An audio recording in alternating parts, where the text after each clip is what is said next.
الحمد لله رب العالمين والعاقبة للمتقين والصلاة والسلام على سيد الأنبياء والمرسلين وعلى آله الطيبين الطاهرين وأصحابه الهاديين المهديين وعلى الذين اتبعوه بإحسان إلى يوم الدين. أما بعد، فقد قال الله سبحانه في القرآن الكريم: بسم الله الرحمن الرحيم إن الله وملائكته يصلون على النبي يا أيها الذين آمنوا صلوا عليه وسلموا تسليما اللهم صل على سيدنا محمد وعلى آل سيدنا محمد وبارك وسلم।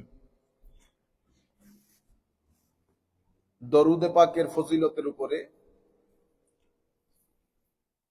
পরবর্তীতে অসংখ্য কিতাবাদি রচিত হয়েছে, বাট দরুদে পাকের ফজিলতের উপরে প্রথম যে শখস, যে ইমাম কিতাব লিখেন, ওনার নাম ইমাম ইসমাইল বিন ইসহাক আল কাদি। ওনার জীবনের 199 হিজরিতে ওনার জন্ম, 199, কেউ কেউ বলেছেন 200 হিজরিতে জন্ম। তাইলে 200 হিজরিতে জন্ম হলে আজকে থেকে প্রায় কতশো বছর আগে হয়? প্রায় 1200-1250 বছর আগের। এবং ওনার পরে দরুদে পাকের ফজিলতের উপরে যারাই কিতাব লিখেছেন, ইবনুল কাইয়িম আল জাওজিয়া হোক, ইমাম সাখাবী হোক, প্রত্যেকেই ওনার অনুসরণ অনুকরণে কিতাব লিখেছেন। উনি এত বড় হাস্তি ছিলেন, বাগদাদে প্রায় 22 বছর কাজী ছিলেন, আর ওনার পুরা জীবনের 40 বছর উনি প্রধান বিচারপতি ছিলেন। তাহলে তৎকালীন যুগে প্রধান বিচারপতি হলে কি পরিমাণ ফিকার জ্ঞান ওনার ভিতরে ছিল সেটা সহজে অনুমেয়। এবং ওনার শাইখ আর ইমাম বুখারীর শাইখ একই, কিন্তু উনি ইমাম বুখারীর চেয়ে বয়সে, ইমাম বুখারীর একেবারে শেষের দিকে ওনার জন্ম, 10-15 বছর পেয়েছেন, 199 হিজরিতে যেহেতু জন্ম। অনেক আজিম ইমাম। উনি ফাজাইলে দরুদে পাকের উপর বর্ণিত আহাদিসে পাকগুলা বিভিন্ন সনদে বর্ণিত হয়েছে। সেটা আমরা আল্লাহ পাকের মেহেরবানিতে আজকে উলামায়ে কেরামের সাথে আমরা এই দর্শটা শুরু করেছিলাম। আজকে আমরা সকালবেলা, এখানকার বাংলাদেশ টাইম 12টা, আর আমাদের টাইম 12টা, বাংলাদেশ টাইম সকাল রাত 10টা। এরপরে পৃথিবীর যিনি যেই প্রান্ত থেকে শরীক হয়েছেন, অসংখ্য উলামায়ে কেরাম, ছাত্র সবাই শরীক হয়েছে। খুব সুন্দর একটা দর্শ। তো আমরা আজকে অর্ধেক করেছি, আগামী সোমবারে অর্ধেক করবো ইনশাআল্লাহ। আমি চাইতেছিলাম যে ওখান থেকে আপনাদের সাথে সিলেক্টেড কিছু হাদিসে পাক এখানেও আমরা বরকতান শরীক হয়ে যাই, উনি খুশি হবেন। কারণ আমি খুব কম সংখ্যক আলেমের কাছে এই কিতাবের কথা শুনেছি, ফদলুস সালাত আলা নবী সাল্লাল্লাহু আলাইহি ওয়াসাল্লাম। এবং আমরা আগে কিতাবাদি পড়ার সময় উলামায়ে কেরাম ওনার রেওয়ায়েতগুলো বলার সময় বলতেন ওয়াকাল আল কাদি, মানে কাদি এই কথা বলেছেন। এখন কোন কাজী বলেছেন নোবডি নোস। ওনারা ব্র্যাকেটের মধ্যে একটু সহজ করে দিলে আমাদের জন্য ভালো হইতো, এটা করেন নাই ওনারা। যাই হোক, সেই কিতাবের মধ্যে উনি ফাজাইলে দরুদে পাকের ফজিলতের উপর অসংখ্য হাদিসে পাককে ভিন্ন সনদে একসাথে করেছেন। সেখান থেকে সিলেক্টেড কিছু হাদিস আমরা এখানে শেয়ার করব ইনশাআল্লাহ। প্রথম হযরতে আব্দুল্লাহ ইবনে মাসউদ রাদিয়াল্লাহু তাআলা আনহু, উনি বলছেন, আমার নবী ইরশাদ করছেন, আউলান নাস, মানুষের মধ্যে সবচেয়ে নিকটবর্তী, the closest one to me, যে ব্যক্তি বেশি দরুদ শরীফ পড়ে, কিয়ামতের ময়দানে সেই ব্যক্তি আমার বেশি নিকটে, বেশি কাছে থাকবে। তাহলে আমার নবী সাল্লাল্লাহু আলাইহি ওয়াসাল্লামের চতুর্পার্শ্বে একটা হালাকা থাকবে, আমার নবীর সিটিং, গ্যাদারিং, সেই গ্যাদারিং এর মধ্যে সেই ব্যক্তিগুলা সুযোগ পাবে যারা সবসময় দরুদ শরীফ পড়ে।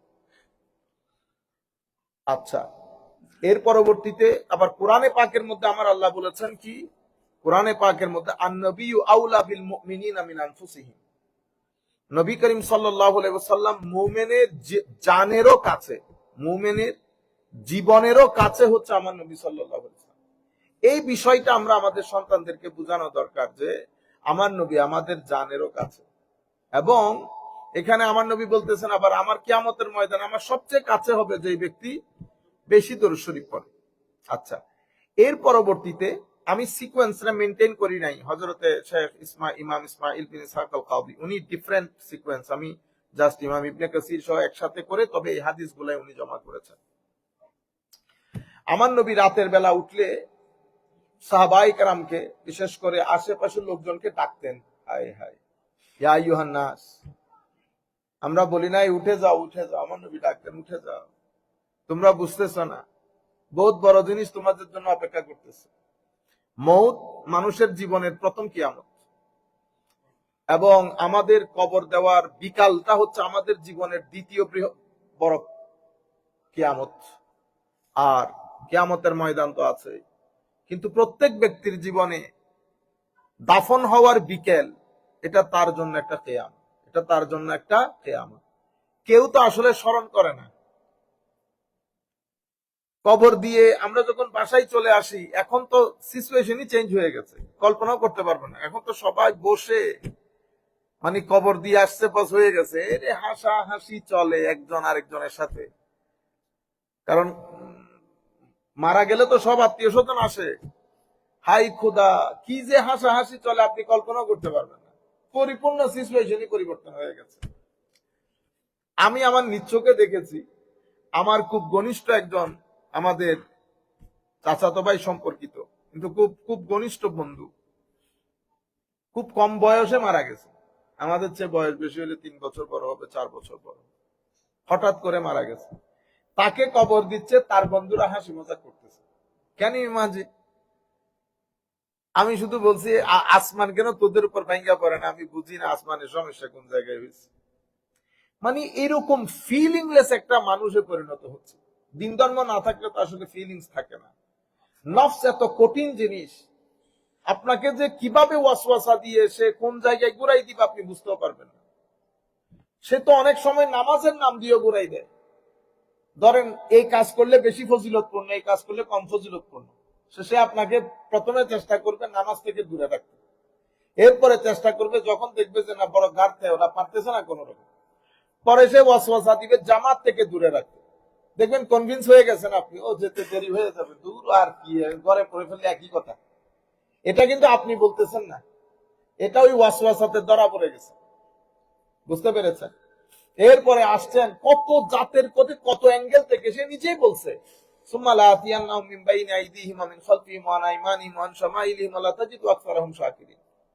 আমি আপনার বান্দাদেরকে সামনে পিছনে ডানে বামে চতুর্মুখী হামলা করব, এক জায়গায় না পেলে আরেক জায়গায়। আল্লাহ রাব্বুল আলামিন যাদেরকে রক্ষা করেন তারা রক্ষা পান। তবে কিছু বান্দা আছে প্রটেক্টেড হয়ে যায়, যারা কনস্ট্যান্টলি আল্লাহ রাব্বুল আলামিনের দরবারে ধর্ণা দেয়, আল্লাহ তাদেরকে প্রটেক্টেড করে ফেলেন, এদেরকে আমরা মাহফুজ বলি। কোরআনে পাকের মধ্যে আল্লাহ রাব্বুল আলামিন ইরশাদ করছেন যে শয়তানের কোন ডমিনেশন চলে না ওই বান্দার, আল্লাযীনা আমানু ওয়া আলা রাব্বিহিম ইয়াতাওয়াক্কালুন, যারা আমার উপর পরিপূর্ণ আস্থা রাখে, বিশ্বাস রাখে, ভরসা রাখে এবং সত্যিকার অর্থে মুমিন, শয়তান তাদেরকে ওয়াসওয়াসা দিতে পারে না। বলতেছে তাদের উপর শয়তানের কোন ফাস্তাইজ বিল্লাহি মিনাশ শাইতানির রাজিম, হ্যাঁ এই আয়াতের মধ্যে কামরানের মনে আছে, ফাস্তাইজ বিল্লাহি মিনাশ শাইতানির রাজিম লাইসা লাহু আল্লাহ আল্লাহুম্মা সাল্লি আলা সাইয়্যিদিনা মুহাম্মাদিন ওয়া বারিক ওয়া সাল্লিম। আমার আল্লাহ বলতেছেন যে শয়তান থেকে তোমরা আল্লাহর দরবারে পানা চাও, ঠিক আছে। লাইসা লাহু সুলতান আলাল্লাযিন ইন্নামা লাইসা লাহু সুলতানুন আলাল্লাযিনা আমানু ওয়া আলা রাব্বিহিম ইয়াতাওয়াক্কালুন, তার কোন সুলতানিয়ত রাজাগিরি ওই সমস্ত বান্দাদের জন্য চলে না যারা পরিপূর্ণ ভরসা আল্লাহর উপর করেছে। তাদের উপর শয়তান কোনো ডমিনেট করতে পারে না, ওয়াসওয়াসা দিতে পারে না, এরা প্রটেক্টেড। এগুলো আল্লাহর খাস লোক, এদের মাধ্যমে দিন ধর্মের খেদমত হয়, তাবলীগ হয়। বুঝতে পেরেছেন? এগুলা ধরেন আমরা হইলাম অভিনয়কারী, আমরা অভিনয় করি, আমাদের সাথে এগুলার কোনো সম্পর্ক নাই। আমি তাদের কথা বলতেছি, বহুত উপরের তবকার লোক, বহুত উপরের তবকার লোক। আল্লাহ আমাদের হামি ও নাসির হোক, আমাদেরকে সেই ফিউজাত দান করুক। তো আমার নবী সকালবেলা একেবারে শেষ বিকেলে উঠে সবাইকে ডাকতেন, জাআতির রাদিফা তাতবাউহা রাদিফা, জাল মৌতু বিমা ফি উযকুরুল্লাহ উযকুরুল্লাহ, হে মানুষ আল্লাহকে স্মরণ করো, আল্লাহকে স্মরণ করো। খুব দ্রুত গতিতে পৃথিবীতে কম্পন তৈরি হবে, আর্থকুইক হবে, একটার পর একটা পৃথিবী ধ্বংসের মুখে চলে যাবে। ওয়াজা আল মৌত বিমা ফি, এবং মৃত্যু তার পরিপূর্ণ প্যাকেজ নিয়ে তোমাদের ধার করে চলে আসছে। আপনি আমাদের এখানে যদি আমরা হিসাব করি, আপনি দেখেন আমাদের কারো হাতে 5 বছর আছে হয়তো, হায় হায়, একটু চিন্তা করেন, কারো হাতে 10 বছর, আর কেউ আগামী সপ্তাহের সোমবারের মধ্যে চলে যাবে, এটা আমিও হইতে পারি। মৌতের পরোয়ানা নিয়ে ঘুরতেছে, হাসি মজাক করতেছে, ফেরেশতা হাসে, পাগলের কাণ্ড দেখো, আর নাই 1 সপ্তাহ তার জিন্দেগিতে।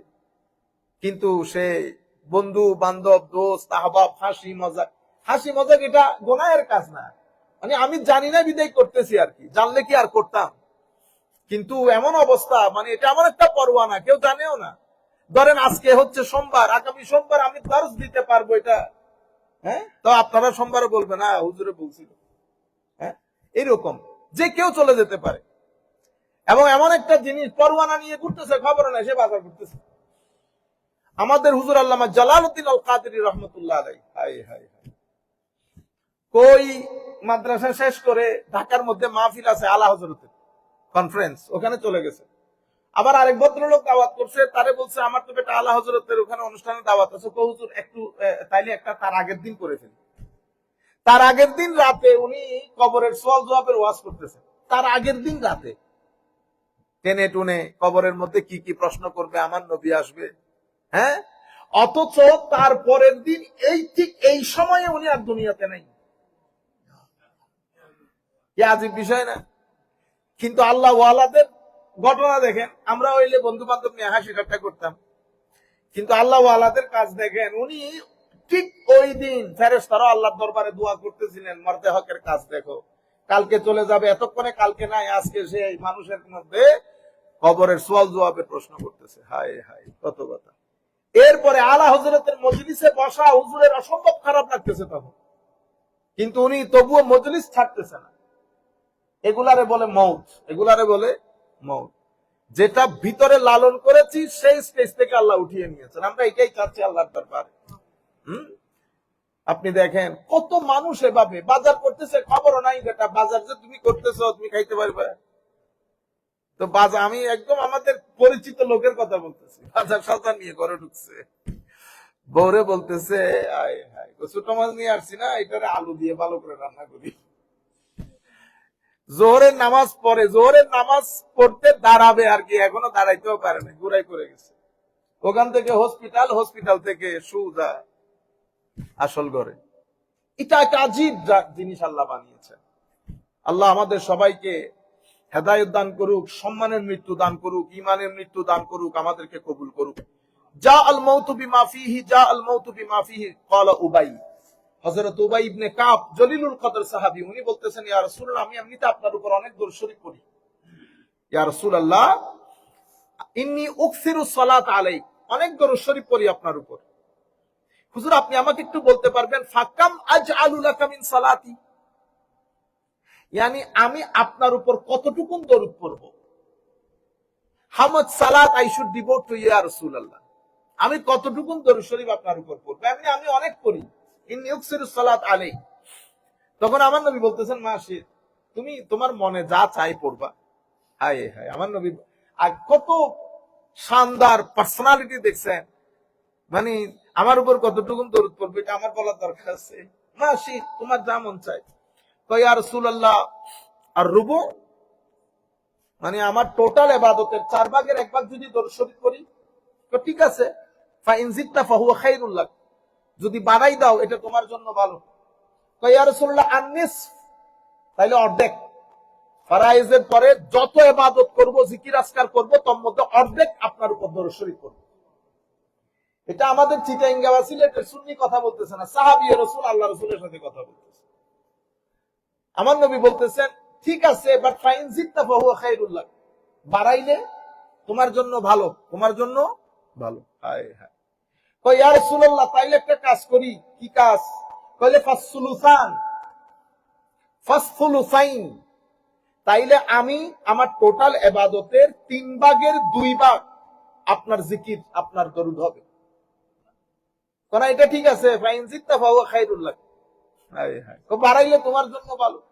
ইয়া রাসূলুল্লাহ, তাইলে আজকের পর থেকে আজআলু লাকা সালাতি কুল্লাহা, আমি ফারায়েজের পরে যত আমার জিকির আজকার সব কিছুতে শুধু আপনার দরুদ শরীফ পড়ব। তখন আমার নবী বলতেছেন, ইজান, যদি এরকমই হয়, if this is the case, তাকফি হাম্মাকা ওয়া ইউগফারু লাকা যামবুকা, আল্লাহ রাব্বুল আলামিন তোমাকে সমস্ত পেরেশানি থেকে মুক্ত রাখবেন, তোমার সমস্ত গুনাহ ক্ষমা করবেন।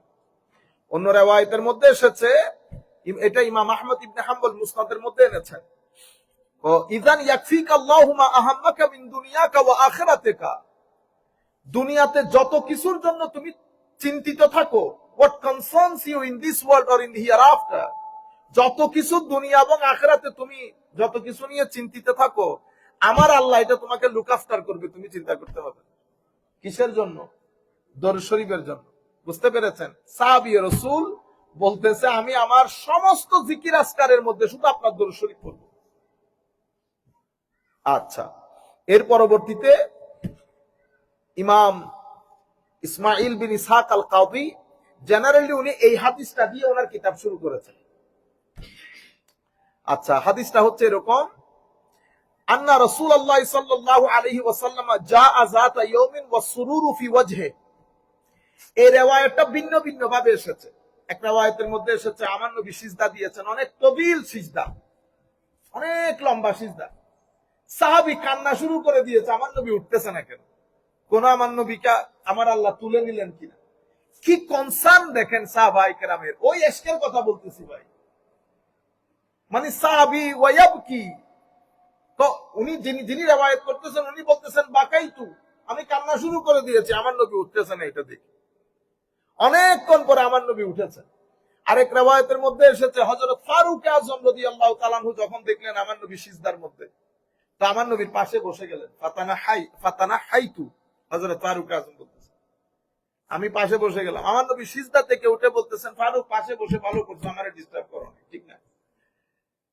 তখন আমার নবীর চেহারা পাক দিয়ে খুশির ঝলক বের হচ্ছে। এমনিতে তো আমার নবী বেমেসাল, দেখতে বেমেসাল, তন্মধ্যে আবার আমার নবী যখন হাসি দিতেন বা একটু স্মাইল করতেন, দাঁত মুবারক দেখা যাওয়ার সাথে সাথে এই রুখসারে পাক এবং দাঁত থেকে খাস একটা নূর বের হতেন। এই নূর বের হতো, হযরত আয়েশা সিদ্দিকা বলতেছেন, এমন নূর বের হতো যে ঘরের মধ্যে ছোটখাটো জিনিস পড়ে গেলে আমরা আমার নবীর নূরের ওই ঝটকার মধ্যে বুঝতে পারতাম কোথায় কি পড়ছে না। হযরত হালিমা সাদিয়া বলতেছে, আমরা তো শুইও খুঁজে বের করতাম আমার নবীর চেহারায় পাকের নূরের মধ্যে। সুবহানাল্লাহ, দেখতে কেমন সুন্দর ছিল, ভালো না বেশও উপায় আছে। তো আমাদের উস্তাদ ছিলেন ডক্টর তহা হাবিশি, দেখলে বোঝা যাইতো না অন্ধ যে সেটা, চলতে ফিরতে আল্লাহর ওলি মনে হইতো।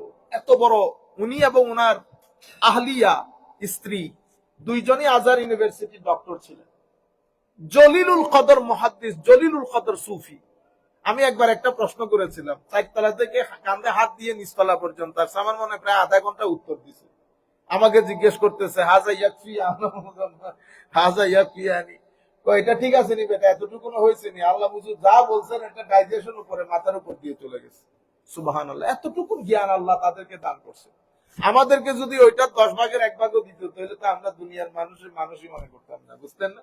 হ্যাঁ, খালি ডিবেট করতাম মানুষের লগে, কিন্তু এরা পুরা সমুদ্র হজম করে ফেলছে। অদ্ভুত লাগে। চেহারার মধ্যে আমি আপনাদেরকে বুঝাইতে পারবো না, শাকিলে পাকের মধ্যে কি নূর চমকায়। তাদের এই অবস্থা হলে বড়গুলোর কি অবস্থা। আমি আমাদের শেখ, আমার উস্তাদ ডক্টর শেখ আলী জুমা যখন দর্শ দেন মজলিসের মধ্যে বসে, মনে হয় যেন 14 তারিখের চাঁদ উদিত হয়েছে। আমি অসংখ্য ইউরোপিয়ান ট্রাভেলারকে, যারা সফর করতে যান, টুরিস্ট, তাদেরকে দেখছি মজলিসের মধ্যে বসে ওনাকে দেখতে খাস এক শেকেল, হাসি মারলে অদ্ভুত লাগতো। আমরা প্রথম দর্শে যাইতাম ওনাকে দেখার জন্য শুধু, কারণ উনি কি বলতেন আদাব বুঝতাম না। উনার দর্শ বোঝা শুরু করেছে আমার মনে হয় 3rd ইয়ারে, যখন মিশর ছাড়ার সময় হয়েছে তখন।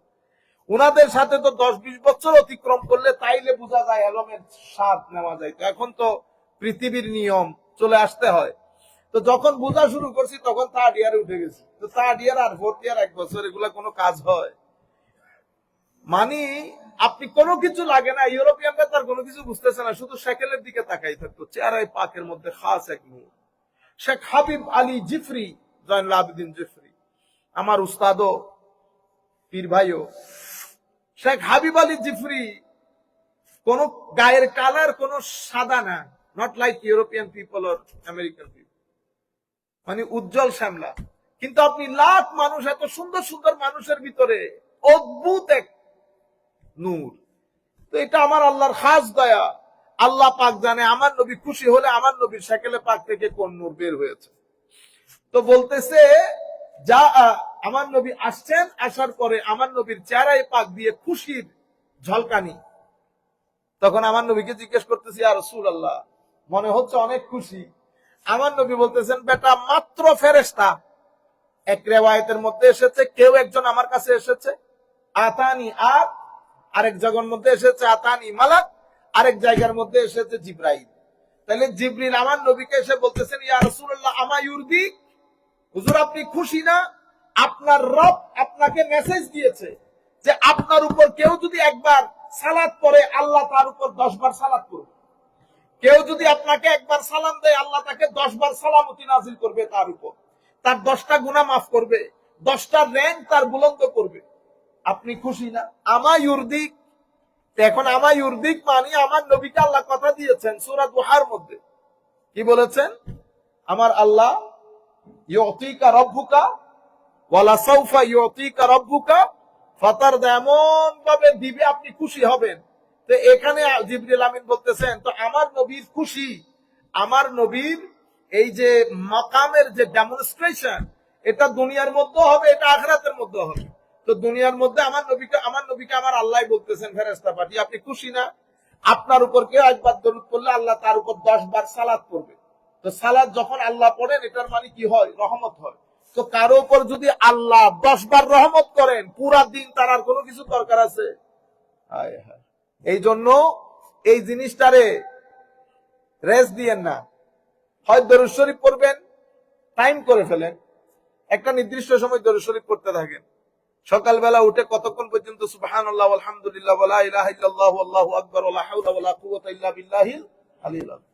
এগুলা যখন করবেন, এক সপ্তাহ যাওয়ার পরে আপনার মুখ দিয়ে গালি বের হবে না। আর আপনি গালি যদি বের হয়ে যায়, জিহ্বার মধ্যে নিজে নিজে কামড় দিবেন, ইন্নালিল্লাহ, কি হয়ে গেল? হায়া চলে আসে ইমানের মধ্যে জিকিরের মাধ্যমে। আপনি যখন দরুদ শরীফ পড়বেন সপ্তাহ 10 দিন, আপনি ইভেন আমাদের দেশে নরমাল যেগুলা গালিও না, যেগুলাকে মানুষ গালি মনে করে না, একটা আছে ইউনিভার্সাল গালি। ইউনিভার্সাল, পৃথিবীর সব জায়গায় দেয় ওই গালি। কুকুর আছে না? বুঝতেছেন তো কোন গালি? হ্যাঁ, আমাদের দেশে দেয় না কুকুর, কুকুর এবং বাচ্চা দেয়নি? তো এটা মিশরের মধ্যে গিয়ে দেখলাম এই গালি তো ওখানেও আছে দেখি। হ্যাঁ, ওর এই গালি একজনের সাথে একজনে ফাইট লাগছে। তো ফাইট কোনো কিছু তো বুঝতেছি না, এক গালি বুঝছে এটা কি ইবনুল কালব। ইন্নালিল্লাহ। আর আমি বলছি এটা তো দেখি ইউনিভার্সাল গালি, পৃথিবীর সব দেশে দেয়, আমাদের শুধু আমাদের বাপ দাদারা দিছে এমন না। তো আমাদের দেশে এটা আবার গালি না, আমাদের দেশে এটা নর্মাল কথা, সবাই বলে, বাবা ছেলেকে বলে। কিন্তু আপনি যখন জিকির আজকাল সপ্তাহ 1.5 সপ্তাহ আপনি কন্টিনিউ করবেন, আপনার জবান দিয়ে গালি বের হবে না, কোনোদিন প্রশ্নই আসে না। 1 2 অজান্তেও কেউ আপনার ভিতরে হারাম দিতে পারবে না, অজান্তেও দিতে পারবে না। যেই কোনো ভাবে আল্লাহ আপনার জবান, আপনার মুখ থেকে হারাম রক্ষা করবেন। বুঝতে পেরেছেন? আর যখন আপনি এই কাজগুলা করবেন, একটা জিনিস আপনার জীবনে অবশ্যই ঘটবে, সেটা কি?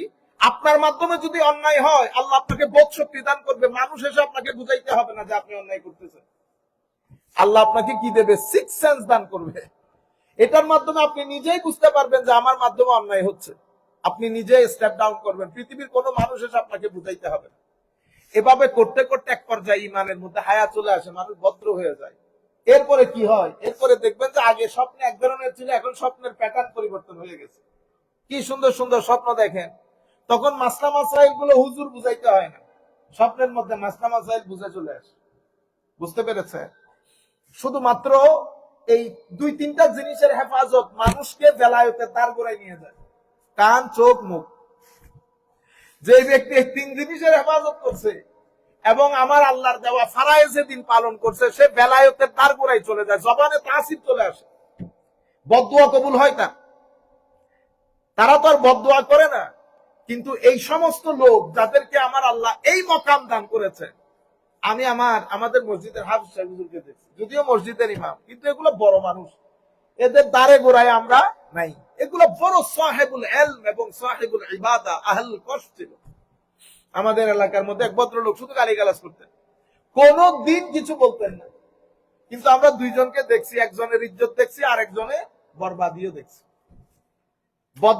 এই মানুষগুলো যারা ধারাবাহিক ভাবে এই 2-3টা জিনিসের হেফাজত করে, কান, চোখ, মুখ, আমার নবী তো এতটুকু বলেছেন এবং উলামা ইকরাম, সমস্ত সুফিয়া ইকরাম থেকে এটা বর্ণিত হয়েছে, যে মানুষ যে কাজ করে একনিষ্ঠ ভাবে করে, এটা যদি 40 দিন করে, 40 দিন করলে তার জবানে তাসির চলে আসবে, যা বলবে তা হবে, যা বলবে তা হবে। নাম্বার 1, যে ব্যক্তি 40 দিন পর্যন্ত চোখের হেফাজত করবে এবং কানের হেফাজত করবে, এটা আমার নবীর হাদিস, যে ব্যক্তি 40 দিন চোখ মুখের হেফাজত করে, আমার আল্লাহ তাকে নামাজের খুশু এবং খুদু দান করে।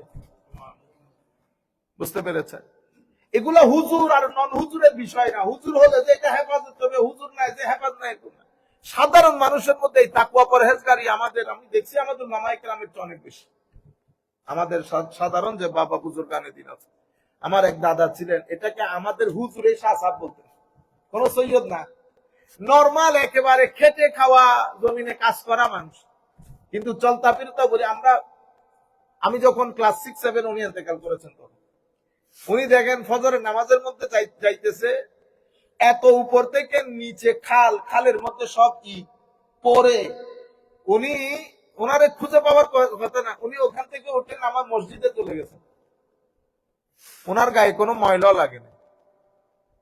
তো উনি হুজুরকে বলতে গেছেন এই কথা, হুজুর সেদিন থেকে ওনাকে শাসাব বলছে। ওই বয়সে গিয়ে উনি কোরআন শরীফ পড়া শিখছেন।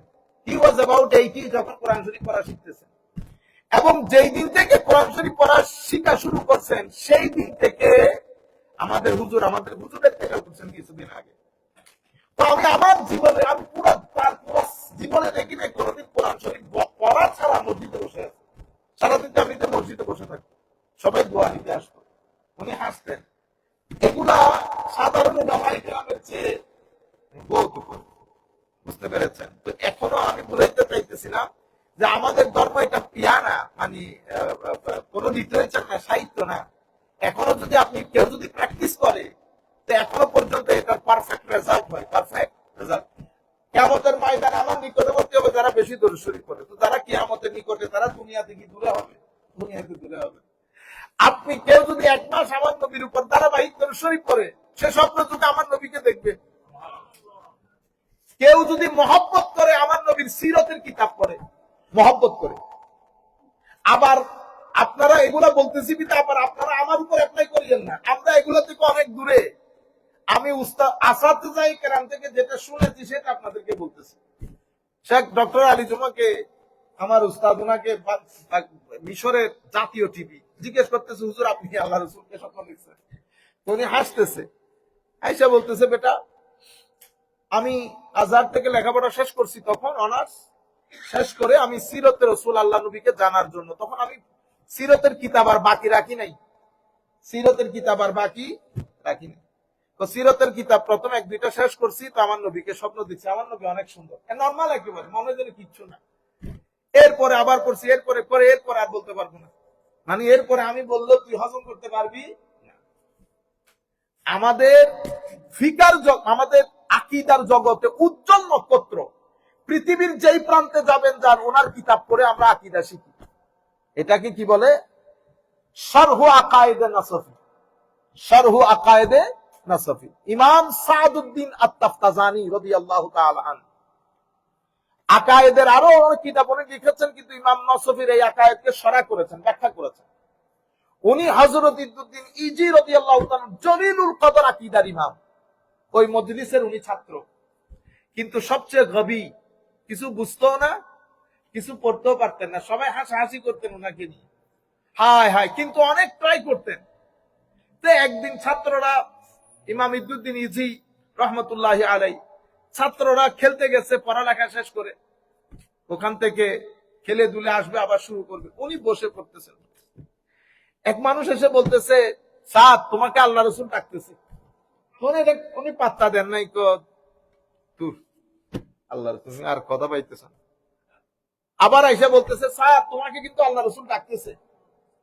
এটা আমি আপনাদেরকে ইতিহাস বলতেছি না, পৃথিবীতে প্রত্যেক জায়গায় এই কিতাব পড়াই, এবং এই কিতাব যখন পড়ানো হয় সবাই এই কথাটা বলে। আমরা যখন ছাত্রদেরকে পড়াই আমাদের মতো করে, তখন আমরা এই কাহিনীটা বলি। তো তৃতীয়বার যখন এসেছে উনি গেলেন, যাওয়ার পর স্বাভাবিকভাবে বুঝতেছেন ওনাকে তার বুঝাই দিতে হচ্ছে না। আমার নবী বলতেছেন, সাদ আমি ডাকতেছি, আসতেছ না? হায় হায়, সাদ বলতেছি, ইয়া রাসূলুল্লাহ আমি তো বিশ্বাসও করতে পারি না। হযরত সাদউদ্দিন তাফতাজানিকে ডেকে আমার নবী সিনার ভিতরে হাত বুলিয়ে দিলেন। চলে আসলেন সাদউদ্দিন তাফতাজানি, ছাত্ররা ফিরলো, হযরত ইদ্দুদ্দিন ইজি দর্শ শুরু করলো। দর্শ শুরু করার পরে হযরত ইদ্দুদ্দিন ইজি বুঝে গেছে ছাত্র আউট অফ কন্ট্রোল। পরে বলতেছে, বেটা কালকে থেকে দর্শ তুই দিবি, এখানে আমি বসে শুনবো। সেই সাদউদ্দিন তাফতাজানি পরের দিন থেকে বা পরের সপ্তাহ থেকে উনি দর্শ দেওয়া শুরু করেছেন। কারণ উনি যখন কথাগুলা বলতেন অথবা প্রশ্নের উত্তর দিতেন, এটা উস্তাদেরও বুঝে আসতো না, মাথার উপর দিয়ে চলে যেত। কিরে এত ইন্টালেকচুয়ালিটি কোত্থেকে এসে গেল?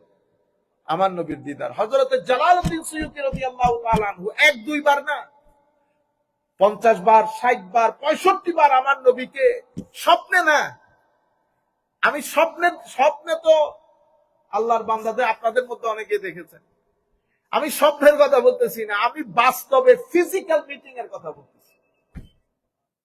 হযরতে দরুদে বুরদা শরীফ যিনি লিখেছেন, দরুদে বুরদা লিখেছেন শরফুদ্দিন বুসিরি রাদিয়াল্লাহু তাআলা।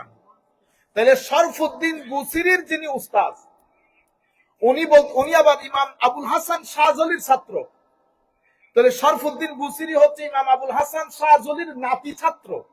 ইমাম আবুল হাসান শাহজলি শাহজলিয়া তরিকার পীর যিনি, ইমাম আবুল হাসান শাহজলির ছাত্র যিনি খলিফাও, উনি বলতেছেন, আমি এক সেকেন্ডের জন্য যদি আমার নবী আমার চোখ থেকে সরে যায়, আমি ওই সেকেন্ডে নিজেকে মুসলমানই মনে করি না।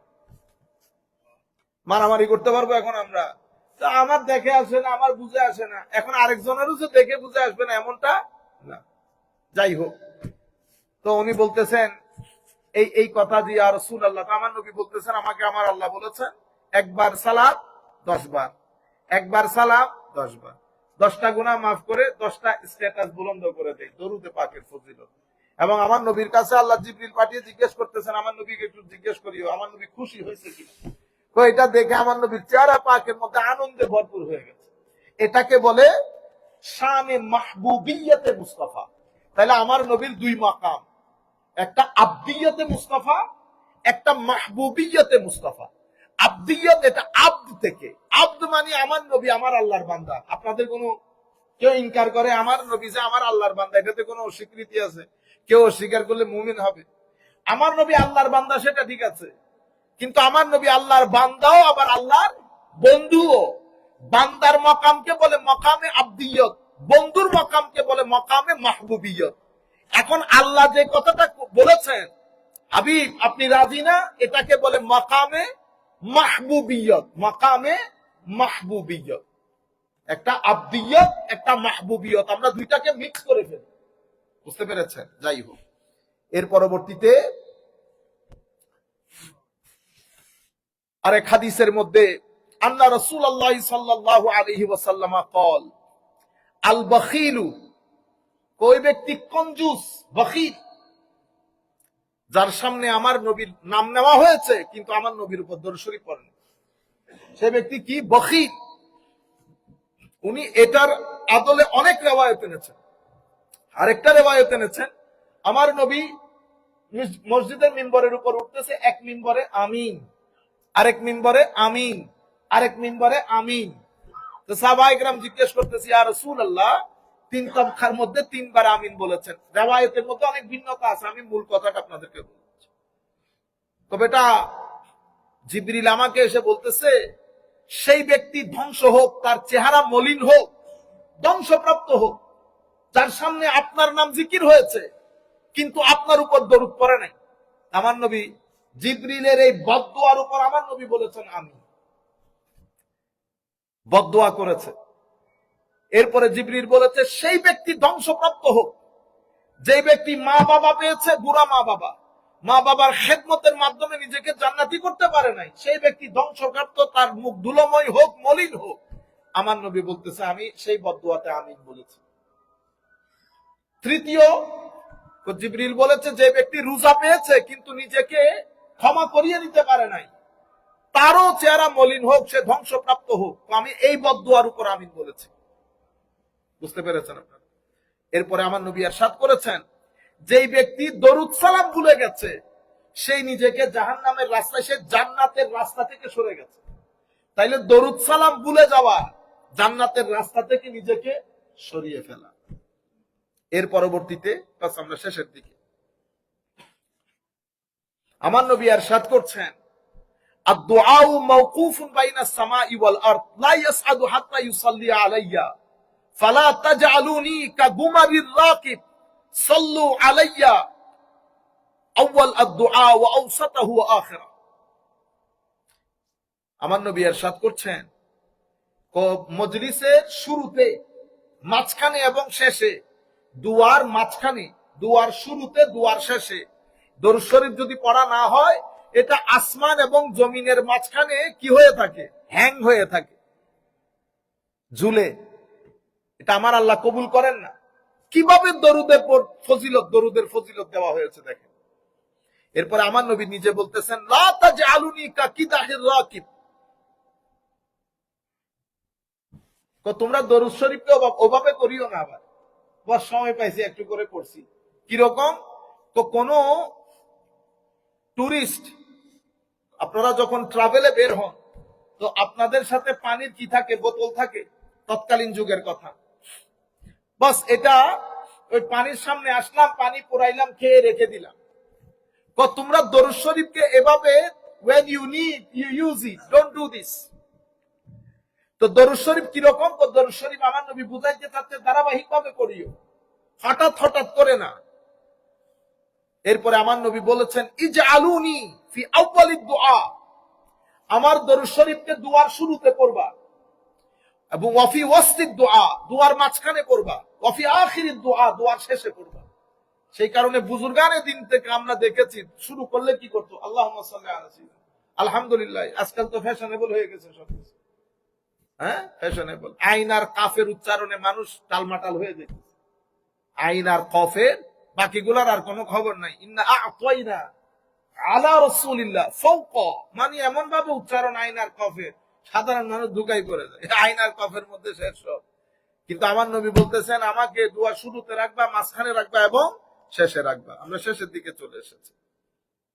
রাসূল করিম সাল্লাল্লাহু আলাইহি ওয়াসাল্লাম ইরশাদ করেছেন, দোয়া কুনুতের মধ্যেও, আমরা কুনুতের মধ্যেও তো শেষের দিকটাই দোয়া, জানাজার দ্বিতীয় তাকবীরে দোয়া, তো খুতবার মধ্যে দরুদ, জানাজার দ্বিতীয় তাকবীরে দরুদ, সালাম, সালাতু সালাম আমার নবীর উপর, নামাজের মধ্যে সালাতু সালাম, খুতবার মধ্যে সালাতু সালাম, ঈদের মধ্যে সালাতু সালাম। শেষ পর্যন্ত আমার নবী সাল্লাল্লাহু আলাইহি ওয়াসাল্লাম ইরশাদ করেছেন, এই হাদিস আপনারা জানেন যে শুক্রবারের দিন আমার নবী বেশি দরুদ শরীফ পড়তে বলেছেন। এটাও ইমাম কাজী উনার কিতাবের মধ্যে এনেছেন যে আল্লাহ রাব্বুল আলামিন মাটির উপর হারাম করেছেন আম্বিয়া ইকরামের শরীর খাওয়াকে। এরপরে উনি এই হাদিসটা এনেছেন, আমার নবী ইরশাদ করেছেন, আল্লাহুম্মা সাল্লি আলা সাইয়্যিদিনা মুহাম্মাদিন ওয়া আলা আলি সাইয়্যিদিনা মুহাম্মাদিন ওয়া বারিক ওয়া সাল্লিম। আচ্ছা, তো লা তাজআলু, এক ব্যক্তি, এটা রিওয়ায়াত করতেছেন হযরত আলীর নাতি আলী জাইনুল আবেদিন। উনি ওনার বাবা ইমাম হুসাইন থেকে, ইমাম হুসাইন হযরত আলী থেকে রাদিয়াল্লাহু। এক ব্যক্তি প্রত্যেকদিন ফজরের নামাজের পরে আমার নবীর কবর, মাজারে পাক জিয়ারত করতে আসতেন, সালাম দিতেন এবং দরুদ শরীফ পড়তেন প্রত্যেকদিন। তো উনি যখন প্রত্যেকদিন আসতেন, উনি নিয়ত করে আসতেন না, তো আসতেন, এটা হযরতে, এই কাজটা করতেন হযরত আলী জাইনুল আবেদিন। এবং এটা বিখ্যাত ছিল হযরত আলী জান মাশতাহারা আলাই, উনি বিখ্যাত হয়ে গেছেন। এটা প্রত্যেকদিন ফজরে পরে আমার নবীর দরবারে সালাতু সালাম দিতে আসতেন এবং কবরের মধ্যে হাত রাখতেন, মাজারে পাকের মধ্যে হাত রাখতেন। তো উনি ওই লোকটাকে বলতেছে, মা ইয়াহমিলুকা আলা হাযা, বেটা আপনি প্রত্যেকদিন আসেন, কিসে আপনাকে উদ্বুদ্ধ করলো, আপনি কেন আসেন? তো আমি মহব্বত করি, আমার ভালো লাগে। হায় হায়, আমি আপনাকে একটা হাদিস বলবো যেটা আমাকে আমার দাদা হযরত আলী থেকে আমার বাবা ইমাম হুসাইন আমাকে বলেছেন। জি বলেন। তো আমার নবী ইরশাদ করেছেন, সুবহানাল্লাহি বিহামদিহি, তো লা তাজআলুনি বুয়ুত, লা তাজআলু বুয়ুতাকুম কুবুরা ওয়ালা তাজআলু কবরি ঈদা, ঘরগুলাকে কবরস্থান বানাই ফেলিও না, নামাজ দোয়া পড়িও। শুধু মুভি আর নাটক দেখলে হবে না, নামাজ দোয়া পড়িও ঘরের মধ্যে। এরপরে তো আমার কবরকে, আমাদের এখন ভাইয়েরা কি বলে জানেন, লা তাজআলু কবরি ঈদা, আমার কবরকে ঈদ বানাইও না, আমার কবরকে, একটা চেয়ার দেন, আমার কবরকে ঈদ বানাইও না। তো আমার কবরকে আচ্ছা ঈদ বানাই দেখছেন আল্লাহ রাসূল সাল্লাল্লাহু আলাইহি, আমাকে নিজে নিজে মালয়েশিয়ার মধ্যে আমাদের এক ভাই বলতেছে কবরকে ঈদ বানাইতে নিষেধ করছে, আপনারা সেখানে গিয়ে কবরকে ঈদ বানাই ফেলছেন। আচ্ছা আপনারা বলেন তো দেখি। তো উনি আমাকে পুরা হাদিস বলে নাই, আল্লাহ আমাকে পুরা হাদিসটা বলেন। পুরা হাদিস বললে তো কনটেক্সট বোঝা যায় না। পুরা হাদিস হচ্ছে উনি প্রত্যেকদিন যেতেন কবর শরীফে, ঠিক আছে? তো এবং এই কাজে হযরত আলী জয়নুল আবেদিন প্রসিদ্ধ ছিলেন, কারণ উনিও প্রত্যেকদিন যেতেন। নাইলে উনি কেমনে বলতেছেন এই ব্যক্তি প্রত্যেকদিন আসেন যদি উনি না দেখেন, ঠিক আছে? তো উনি তো যদি কবর ঈদ আমরা যেটা বুঝতেছি যদি ওইটা উনিও বুঝতেন, তো উনি তো বলতেন বেটা প্রত্যেকদিন এখানে আসিও না, কথা না। কিন্তু উনি বলতেছেন আপনাকে কিসে, কি কারণে আপনি এই কাজটা করেন, প্রত্যেকদিন রওজায়ে পাকের মধ্যে এসে জিয়ারত করেন, নবীর দরবারে সালাতু সালাম দেন। উনি বলতেছেন ইবনে উহিব, আমি এটা খুব পছন্দ করি, মহব্বত করি। তাইলে বলে তোমাকে একটা হাদিস বলছি, এই হাদিস বলতে গিয়ে এটা বলতেছেন। এখন আমি যদি বলি কবরে এসে জিয়ারত করে ঈদ করতে নিষেধ করতেছে, এটার সাথে রেলেভেন্ট হচ্ছে না। তো আমি আমার শাইখকে বলতে শুনেছি, বেটা এটার অর্থ হচ্ছে বেটা আমার কবরকে ঈদ বানাইও না, কারণ ঈদ বছরে একবার আসে, তুইও বেটা বছরে বছরে আসিস না, যখনই সুযোগ পাবি আমার কাছে চলে আসবি, যখনই সুযোগ পাবি আমার কাছে চলে আসবা। কেন? কারণ আমার কবর জিয়ারত করা এটা অনেকটা আমার হায়াতে থাকতে আমার সাথে সাক্ষাৎ করার মতো, বুঝতে পেরেছেন? তো এই জন্য বলেছে লা তাজআলু কবরি ঈদা, আমার কবরকে ঈদ বানিও না। ঈদ কি আদা ইয়াউদু, যেটা আসে, কখন আসে? বছরে একবার। তো আমার কবরও বছরে একবার আসিও না, বুঝতে পেরেছেন? বারবার আসতে, কারণ এটা হলে পুরা হাদিসের সাথে রেলেভেন্ট হয়, নাহলে তো হাদিসের সাথে রেলেভেন্সই হচ্ছে না। এরপরে বলছে ফাইন্না সলাতাকুম তাবলুগুনি হাইসুমা কুনতুম, তুমি যেখান থেকে দরুদ শরীফ পড়বা, সালাতু সালাম করবে, এটা আমার কাছে চলে আসে। আখেরি হাদিস বলে আমরা শেষ করব ইনশাআল্লাহ। قال رسول الله صلى الله عليه وسلم أرأيت قول الله عز وجل إن الله وملائكته يصلون على النبي يا أيها الذين آمنوا صلوا عليه وسلموا تسليما فقال إن هذا هو المكتوم ولولا أنكم سألتموني عنه لما أخبرتكم إن الله وكل بي ملكين لا أذكر عند عبد مسلم فيصلي علي إلا قال ذلك الملكان غفر الله لك। এই প্রশ্ন তোমরা না করলে বলতাম না, সেটা কি? সেটা হচ্ছে আল্লাহ রাব্বুল আলামিন আমার সাথে দুইটা ফেরেশতা, যখনই কোন বান্দায়ে মুসলমানের সামনে আমার নামের জিকির হয় এবং নামের জিকির হলে তারা যখন দরুদ শরীফ পড়ে, সালাতু সালাম পড়ে, আসসালাতু সালামু আলাইকা ইয়া রাসূলুল্লাহ বলে বা দরুদ শরীফ পড়ে, ওই দুই ফেরেশতা সাথে সাথে বলে গাফারাল্লাহু লাক, আল্লাহ তোমাকে কি করে দেখ, ক্ষমা করে দেখ। এবং এই আল্লাহ রাব্বুল আলামিন এই দুই ফেরেশতার জবাবে আল্লাহ তার ফেরেশতাদেরকে নিয়ে আমিন বলে। এটার অর্থ হচ্ছে ইন্নাল্লাহু ওয়া মালাইকাতাহু ইউসাল্লুনা আলান নবী, এটাই হচ্ছে আল্লাহ তার ফেরেশতাদেরকে নিয়ে নবীর উপর সালাত সালাম করে। কেন? তো আমার সাথে দুইটা ফেরেশতা, যে কোনো বান্দার সামনে আমার নামের জিকির হয়, দরুদ পড়ে, এই দুই ফেরেশতা বলে গাফারাল্লাহু লাক, আল্লাহ তোমাদেরকে ক্ষমা করুক। তো এই ক্ষমা করুকের উপরে আল্লাহ ফেরেশতাদেরকে নিয়ে আমিন বলে, বুঝতে পেরেছেন? বাস। আল্লাহুম্মা সাল্লি আলা সাইয়্যিদিনা মুহাম্মাদিন ওয়া আলা আলি সাইয়্যিদিনা মুহাম্মাদিন ওয়া বারিক ওয়া সাল্লিম। আল্লাহুম্মা সাল্লি আলা সাইয়্যিদিনা মুহাম্মাদিন ওয়া আলা আলি সাইয়্যিদিনা মুহাম্মাদিন ওয়া বারিক ওয়া সাল্লিম। আমরা এখন একটু বসে যাব।